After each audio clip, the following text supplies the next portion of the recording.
J'aimerais maintenant vous présenter une autre figure remarquable de la francophonie, de l'Acadie, Madame Annette Boudreau.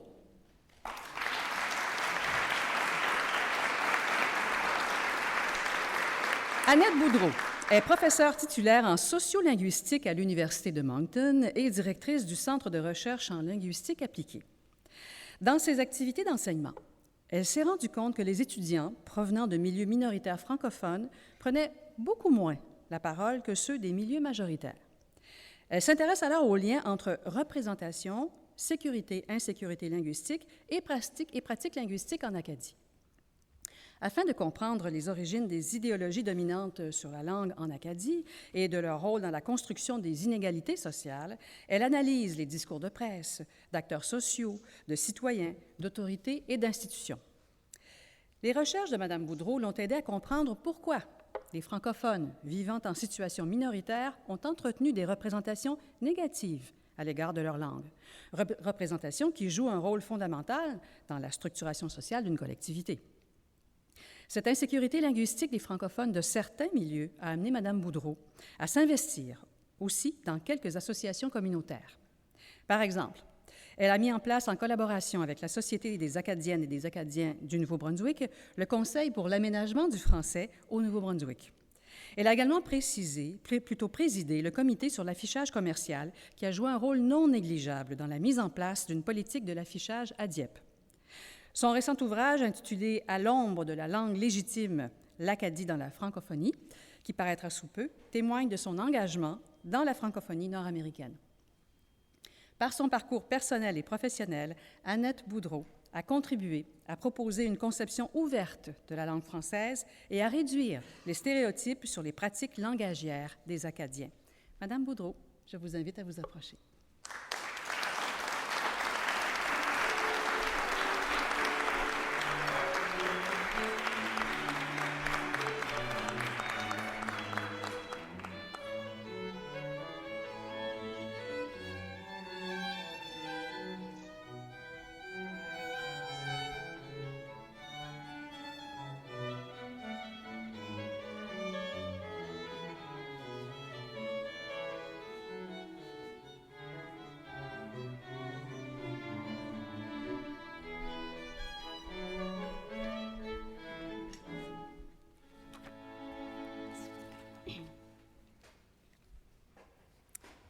Distingués invités, Mesdames et Messieurs, chers amis, c'est un grand honneur pour moi de recevoir l'Ordre des francophones d'Amérique, d'autant plus qu'en tant qu'acadienne et sociolinguiste, la question du francophone légitime, à savoir qui peut se prétendre francophone et selon quels critères, me semble une question fondamentale pour quiconque s'intéresse au développement de la francophonie et plus particulièrement à celui de la francophonie nord-américaine.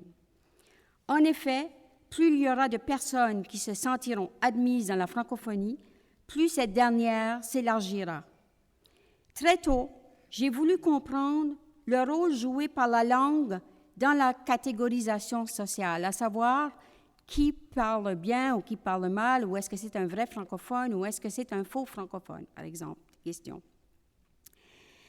J'ai vu souvent, trop souvent, des francophones refuser de parler le français dans l'espace public par peur de ne pas bien s'exprimer. J'ai rencontré, par exemple, des journalistes d'Acadie et d'ailleurs qui m'ont dit que les francophones de certaines régions du Canada ne voulaient pas prendre le micro pour cette même raison. Ce sont là des expériences banales, me direz-vous, qui arrivent à tout le monde de temps à autre. Mais ici, il s'agit d'autre chose. Il s'agit de comportements qui sont régis par des représentations négatives entretenues à l'égard du français parlé en Amérique, dans les médias surtout, depuis au moins un siècle. C'est la raison pour laquelle je me suis intéressée à ces questions. Et ces questions m'ont conduite à étudier le phénomène de l'insécurité linguistique en Acadie et ailleurs. L'insécurité linguistique tient à différents facteurs, politiques et économiques, trop long à expliquer ici, mais deux parmi ceux-ci me semblent fondamentaux, soit le statut inégal des locuteurs qui se trouvent dans des situations de langue en contact, ce qui est le propre d'à peu près tous les francophones d'Amérique à des degrés divers, et les discours entretenus sur la langue, les discours dont je parlais tout à l'heure. Il est, par exemple, devenu banal d'affirmer que la francophonie sera forte pourvu qu'elle reconnaisse la pluralité linguistique des locutrices et des locuteurs qui en font partie. Nous savons tous que les francophones parlent de différentes façons selon leur lieu d'origine, leur histoire familiale et professionnelle, leur scolarisation et selon les situations politiques et économiques qui président à la construction de ces Français. Nous savons tous, par exemple, que les francophones ont différents accents. Ces énoncés semblent tellement aller de soi qu'il paraît vain de s'y arrêter.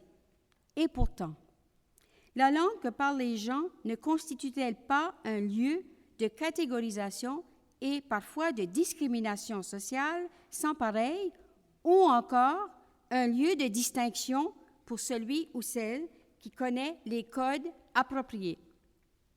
Comme le rappelle l'anthropologue et linguiste Catherine Woolard, c'est souvent à travers le jugement sur les langues vernaculaires, ou les langues locales, si vous voulez, que se produisent les exclusions, procédés masqués des rapports de pouvoir qui se jouent à différents niveaux.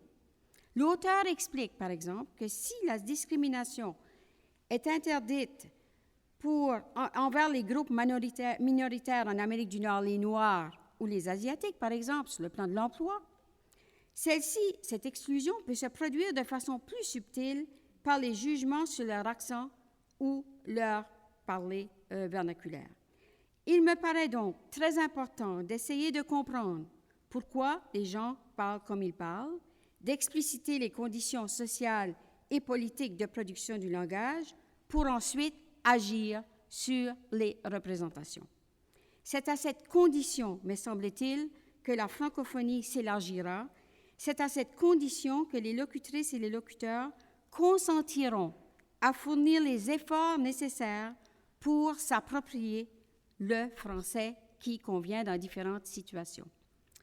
Alors, pour terminer, je voudrais remercier très chaleureusement mon collègue et ami Jean-Marie Klinkenberg de Belgique d'avoir eu l'idée de présenter ma candidature à l'Ordre des francophones d'Amérique. J'accepte cet honneur avec émotion au nom de toutes ces voix que l'on entend rarement, de ces voix de francophones qui n'aspirent qu'à être découvertes. Merci.